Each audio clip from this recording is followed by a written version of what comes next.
The hurricane that hit the Caribbean in the last week and that is now again threatening Maria and now again threatening the Caribbean this week have devastating consequences for the islands.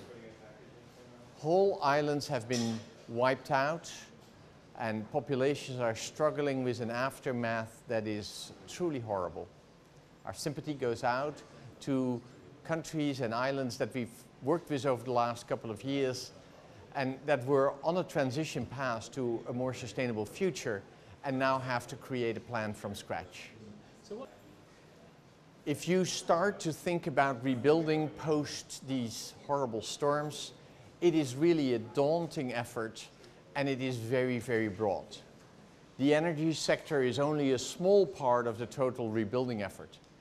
In some of these islands, only 5 to 10% of the structures are still standing. So we need to think about a wholesale approach, a large systems approach, and we will need financial support for these islands on a scale that is hard to imagine. Governments will need to prioritize early tasks first, those things that get people to a safe place, that get basic services back up and running, and then need to think about a longer-term rebuilding of their communities, their economies, and their energy system. When you start rebuilding an energy system on these islands from scratch, you do have an opportunity to move to the next technology and rebuild those energy systems in a sustainable and resilient way. It is unfortunate, but in some ways unique, that you get the chance to start from scratch with a clean slate and to think what is the sustainable energy system and what is the resilient energy system of the future. A resilient energy system is a system that can stand the hit of the next storm, that is prepared, that is ready for the next hurricane. It is based on technologies that can survive the hit of such a storm.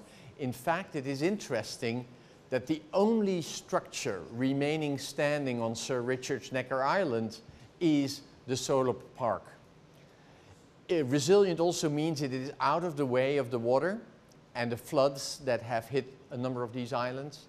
And of course, it is based on putting underground the grid such that it can stand what is coming at it at 150 or 200 mile per hour winds.